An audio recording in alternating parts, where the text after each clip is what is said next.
All right, well, good evening. I'm Cherie, I'm Chris. and we are your hosts of the Mobile Internet Resource Center and, of course, the MIA. And we are coming to you live from Charleston Harbor, where we are bobbing around right now. You can kind of see that in the background. And we just cruised up both coastal Georgia and South Carolina with the new weBoost Drive Reach and the SolidRF RV Pro.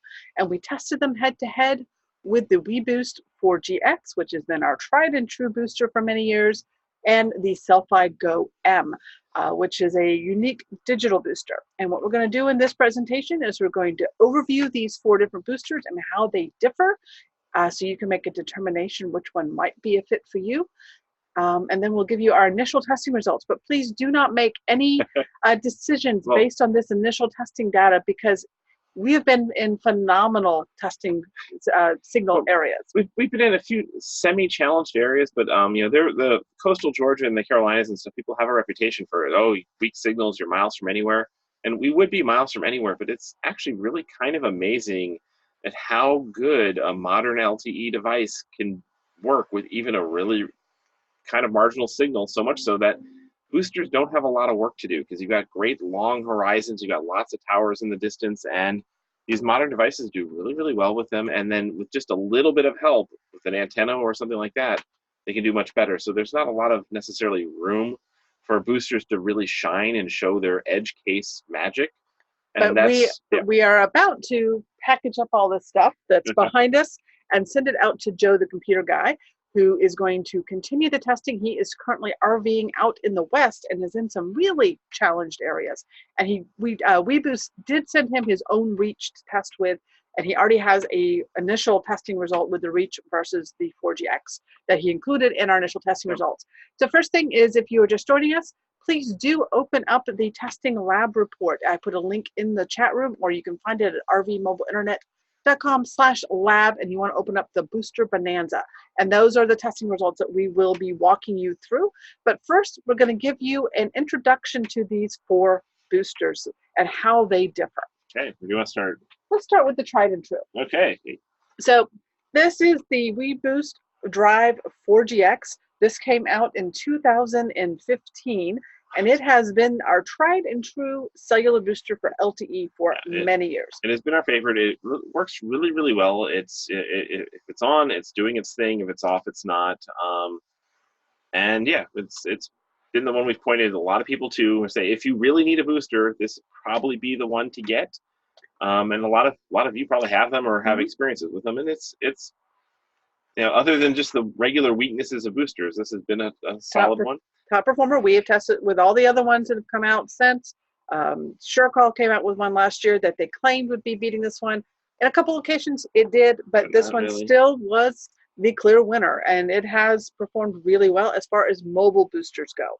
And of course, weBoost did come out with the RV65, which was based on one of their residential boosters last year, but it is meant for stationary setups. These are ones that can be used while in motion and come with an omnidirectional exterior antenna, which is easier for setup when you get to your campsite. And the RV65, it had more gain for the download and more interior, which could mean more interior coverage area, but it had less transmit power. So again, this has been, up until recently, weBoost's king of upload and transmit power. And we have always preferred this booster with the OTR antenna. So once you bring that one out, dig through the show and tell file, which we've always also lovingly referred to as the beer can on a stalk antenna.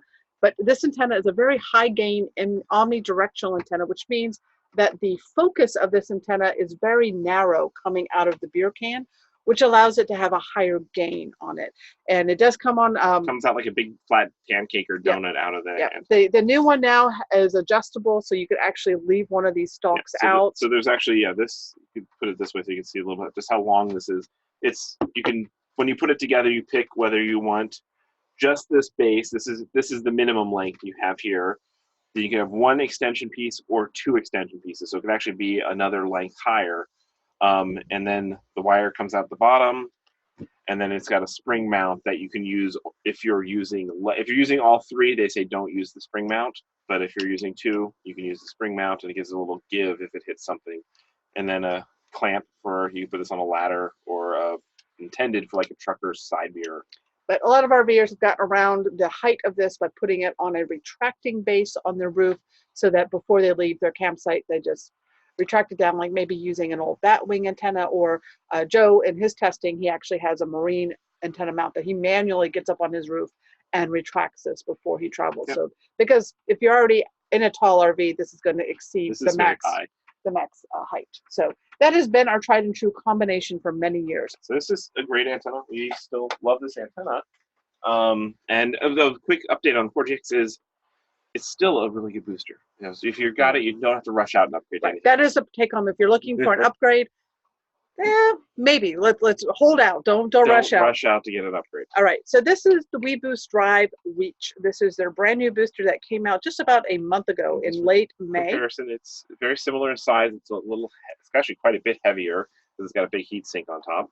Yeah. So they built all of this in so that heat can dissipate more from the booster. So that is an advantage if you're finding your booster is heating up your tech cabinet. This one may help with that. But the primary feature that makes this one stand out from the 4GX is that transmit power that Chris was talking about. And that is the amount of amplification that a booster gives your device back to the cellular tower. And this one has 29.5 decibel of gain for its uplink power. Right? Did I get that right? I think so. We go reference back to the one with the article we wrote when this came out. It's got more power to transmit. So I think it's like 4.5 decibel gain more than the 4GX. I think if I'm remembering my specs correctly, which means that this one should be able to reach further away towers, and this will help with both your download and your upload capacity, as well as the number of towers that you can reach when you're in really fringe areas. And that's why we have so far not seen a ton of. No, actually, I went back. Well, we have seen some of it, but we haven't really been the places where this has the potential to connect where something like the 4GX doesn't. We've seen some advantages of this, and Joe has also done one round with this, has seen some definite advantages. But we're going to send Joe out to some, go till you find no signal, Joe, and see if this helps push you over the hump. And that's why he's not with us tonight. He's in one of those areas. Yes. And he's not connected yet. So this should theoretically outperform the 4GX once we get enough data collected. We will see if it does and how much of an increase it actually makes. Yeah. A couple other things to note about this is weBoost is switching from SMA to SMB connectors on the end. So the little screw-on style that we're used to with most of the other, weBoost boosters and stuff, this uses a different antenna end. And so if you've got older antennas, you've got to get adapters to go from SMA to SMB. I'll show you what some of these look like. Then you've got a little bit of loss due to your adapters, but you can convert just about anything to anything. And weBoost sells adapters, and/or there's Amazon options. And this one here will take an SMA regular antenna adapter and turn it into SMB. SMBs don't screw in, they just pop in, and they still do grip pretty firmly. Maybe not quite as firmly as screw in, but it's a really still solid connection. So that has been a complication with the Reach versus the 4GX. And right now, the Reach is only available in 2 official antenna kits, and they're selling it as the vehicle one, which includes the traditional 4-inch magnet mount stubby antenna. So this is the one that you need to put a ground plane underneath. It has some metal underneath it, and it just magnetically attaches. And it is coming with, is it coming with the SMB? Or does he have to do it? Well, yeah, the one that comes with this comes with the version with the SMB on it. But since weBoost sent us this one, with the kit, this is their fleet antenna, which is designed to be permanently mounted into the roof of a vehicle.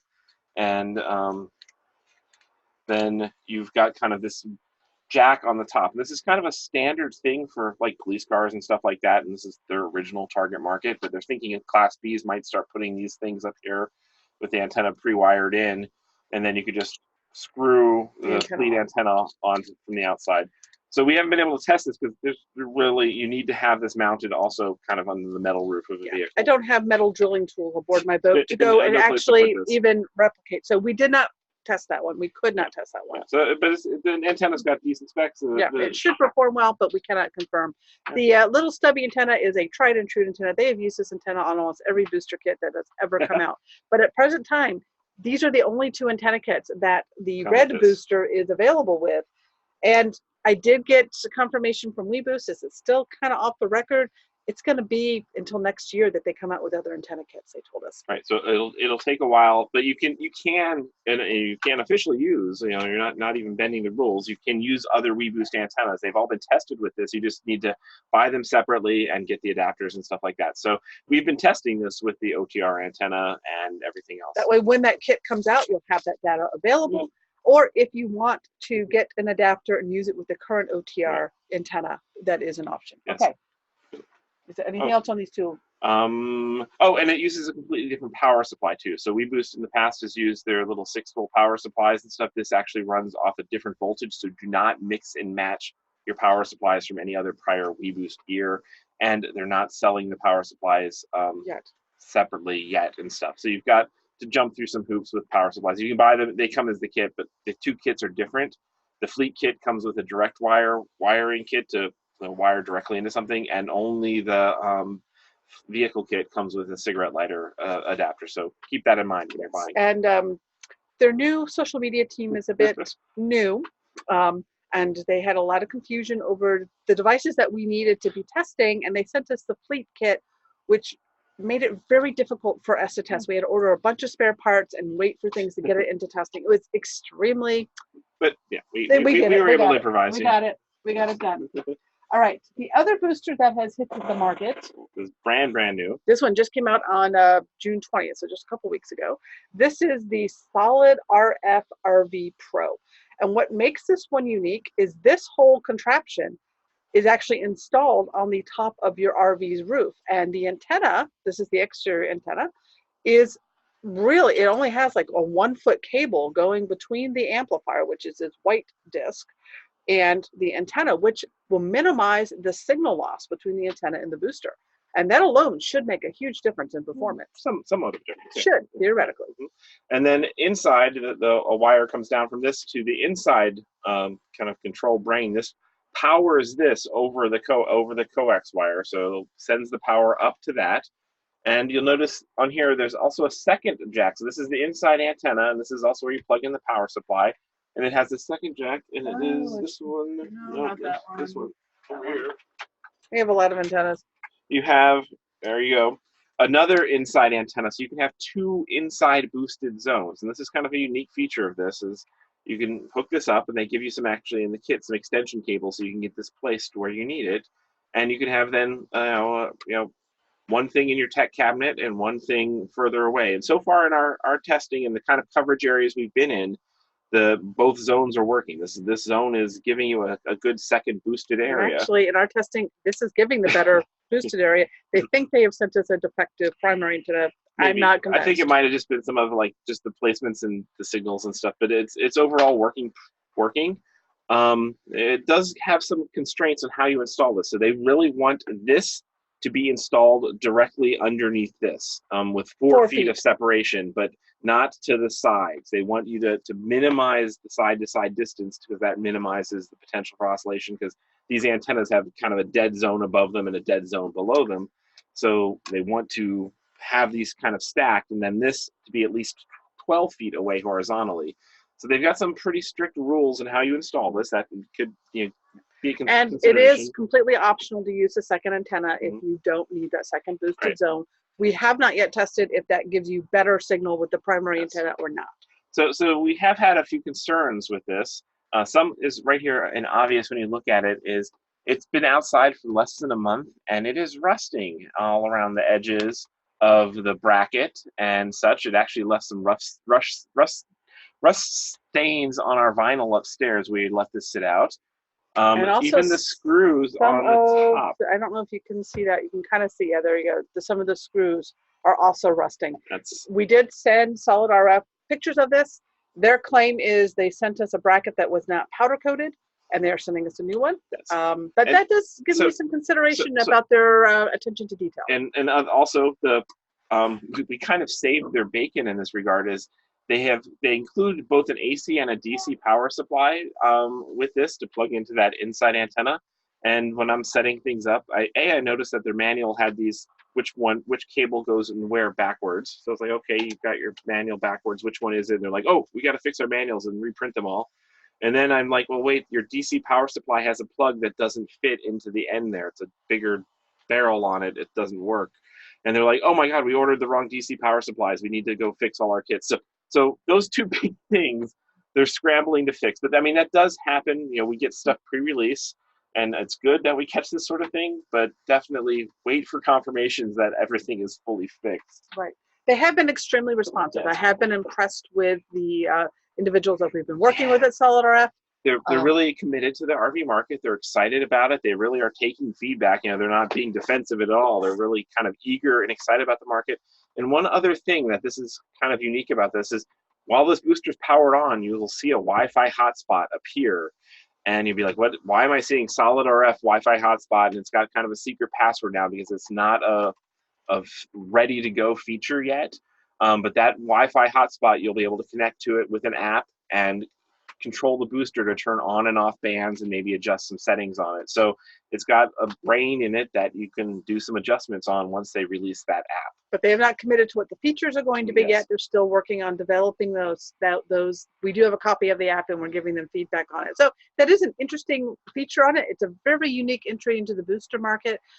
If you have been someone who has been craving having two boosted zones inside your RV, the SolidRF gives you that.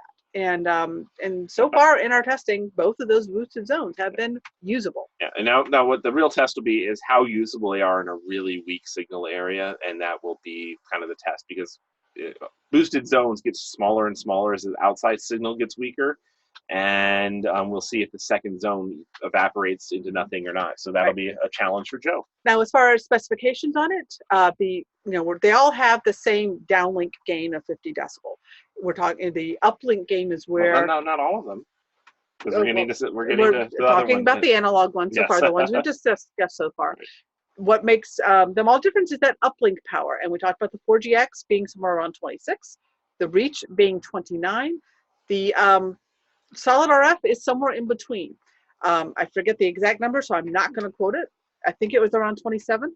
So it should perform better than the 4GX, but not as well as the Reach. But that but this shortens loss of signal with the shortened cable should offset some of that. So some variables that we have to see if we can see some patterns developing over time. Now there's one more booster that we want to talk about. And you're going to get a sneak peek here because notice and you're supposed to have taken there is something coming this fall. And if you watch Driving and Vibin, they accidentally leaked this information. But this is the Cel-Fi Go M. And we have had this in testing for 2 years since it came out in 2017. And we have actually consulted with Nextivity, who is the creator of this, on some of the features that RVers are looking for. Yeah, they called one of the features in here the Dunphy feature because it was my idea. Right. So yes, but just as a heads up, is Dometic is planning to release this under their brand. They're potentially their potential launch, and so the Cel-Fi it will still be the same booster, but it'll be geared more for the RV market, marketed to the RV market. You know, this has been mostly, in different markets, mostly in the fleet market and stuff like that. So that is why we have brought it back into testing. So we have testing data on the new firmware ready to go if that happens. Right. Now, what makes this booster unique is it is digital, and you explain how that makes it unique and annoying all at the same time. So yeah, this booster is because it's got a few differences about it. So for one, it only boosts one carrier at a time. So all these other boosters are 5-band boosters, and they are dumb. They're boosting the bands just blindly. They don't know what carrier is broadcasting on them. They're both boosting the entire band, whereas most bands are divided up into little sub-channels that each carrier is using.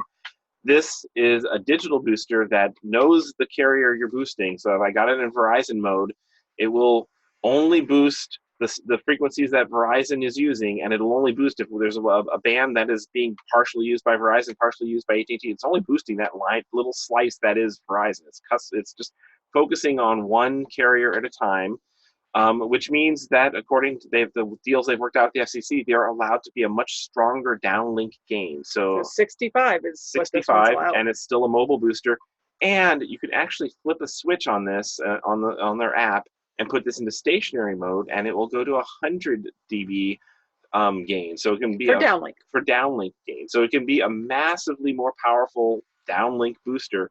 And what does that mean in practice is that it's all about, for them, is all about interior coverage. So that is kind of Cel-Fi's special sauces. They're really good at detecting the echoes and working with the signal, avoiding oscillation, and building the maximum possible inside coverage bubble. And they say that your performance really should not be impacted too much by where you are in that bubble. In the past, we've seen a little bit of that. We've done some inside range testing. That's normally never been our focus because we're always focusing on maximum performance. And this has never been the performance leader, and we're not really too concerned with the range side of things. They've done some firmware updates to make their performance better and still keep that range bubble advantage. So we're kind of curious how this is going to go. On the downside for the performance is inside of this, they only have 2 amplifiers. So if there's a carrier that's doing carrier aggregation across multiple bands, they're only using 2 of the bands at a time, as opposed to potentially 5. Right, whereas the SolidRF and the Reach, they have 5 amplifiers inside. Yes, and most carriers aren't going to be using all 5 bands. Actually, no carrier is, but still, this is going to be limited. And there's a catch for AT&T and T-Mobile, is because AT&T, T-Mobile still have a UMTS on some of their bands. That's the old 3G, 4G tech. This will default to if there's only using 1 band for LTE and 1 band for UMTS. So it's still giving your phones coverage. Your older pre-LTE phones will still ring. And now that I've talked to them and beat them upside the head, they're thinking of adding an LTE only switch that'll turn off support for older phones. On Verizon and Sprint, they do not support CDMA. So older 3G phones do not get any boost with this. Only LTE does, which means on Verizon and Sprint, you'll get 2 bands of boosting. Oh, wait, but Sprint, they only support 1 of Sprint's bands. So you've got a lot of limitations. The potential advantage of this is that you've got more interior coverage, more potentially outside of your RV coverage. You can get a bigger boosted zone, not necessarily the best performance. So if you're looking for like getting calls, that's probably going to be a better choice. If you want calls like you're walking around your RV and out into your campsite, the Cel-Fi might be a better choice for that application. But our audience, I mean, we're here to talk about mobile internet, where data speed is what we are focused on. Right. And in our testing, the Cel-Fi just doesn't live up to the other booster options that are out there for data speed. So let's get into talking about our overview. And I did put a link in the chat room that goes to our lab testing result. You can see we tested in 4 locations as we were cruising up the coast. In none of these locations would we have needed cellular signal enhancing. We had great signal and performance without anything to begin with. Particularly for downloads. For uploads, we did see quite a few places where it made a difference with uploads, but in every case, an antenna would have been just as good as a booster, if not better.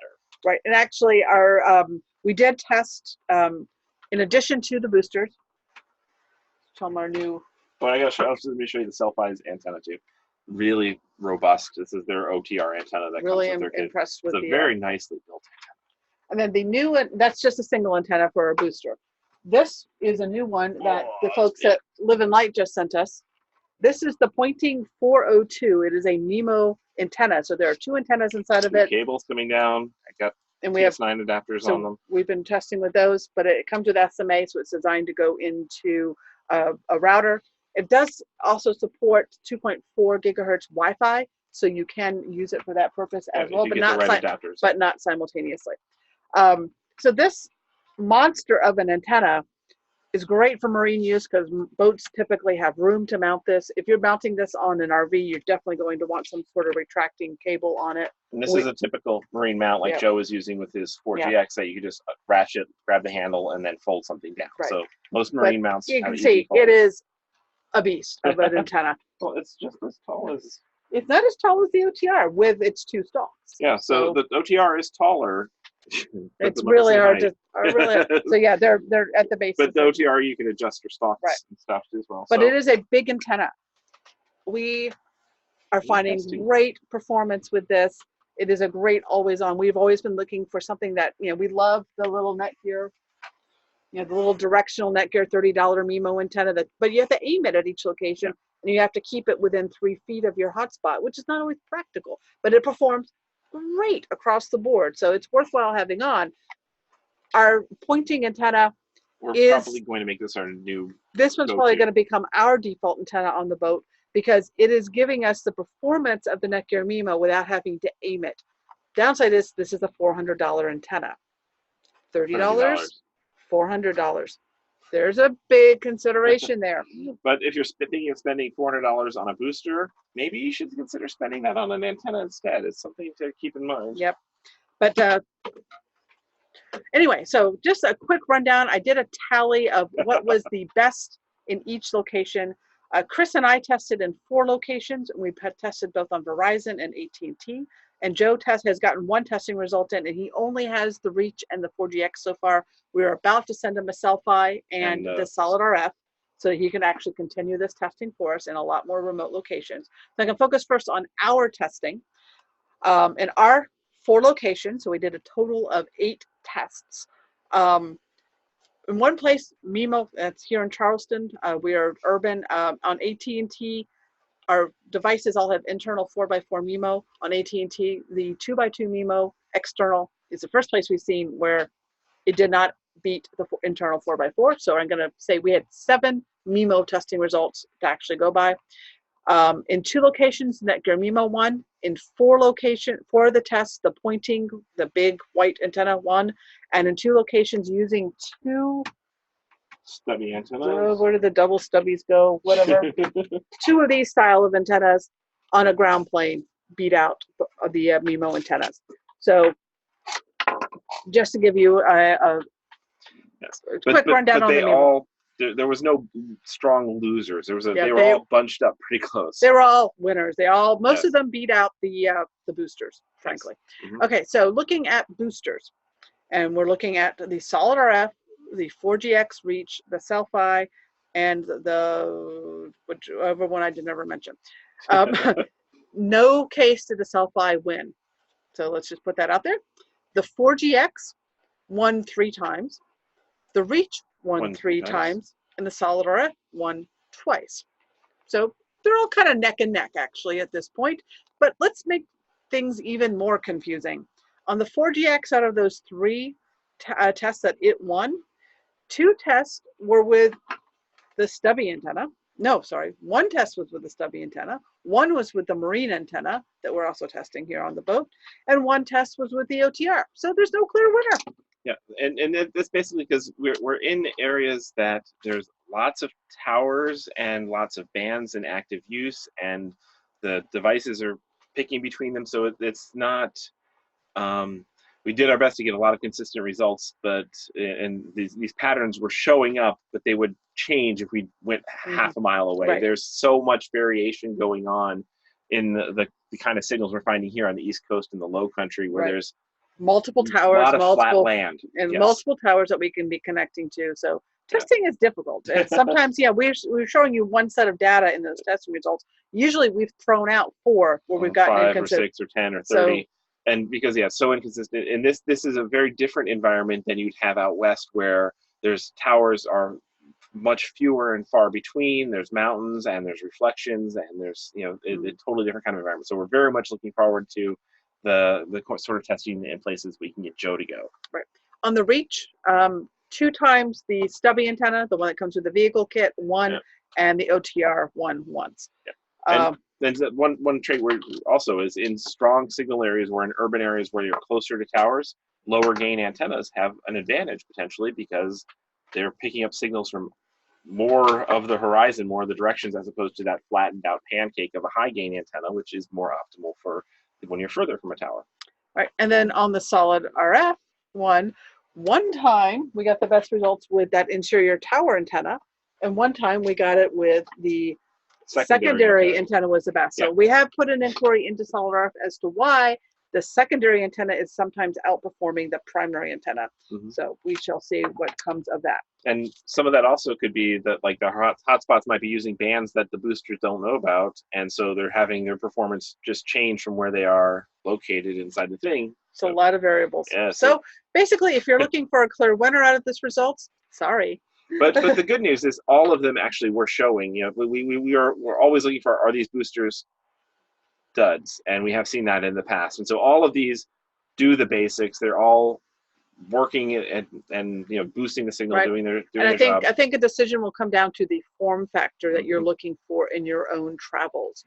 Do the 2 boosted zones mean something to you? Is walking outside your RV and being able to pick up a signal worth it to you? Or are you looking for the best upload and download performance across the board? Those are probably going to be the factors that will influence which booster is right for you, and will probably be what determines what gets our ratings. Yeah. But it won't be until we get these into more Remote, longer term testing. So we are about to package this all up and ship it out to Joe, and he will be continuing this testing over the summer. So a definitive answer from us will not come out probably till this fall. But our basic continuing recommendation is focus on having a MIMO antenna first. Boosters are something extra, something bonus, something that might be part of your special purpose arsenal. And we're still not seeing any evidence that you can have kind of like one universal booster that gets rid of the need for any of that. I'd still focus on MIMO first. Absolutely. All right, that's the end of our presentation. If you have questions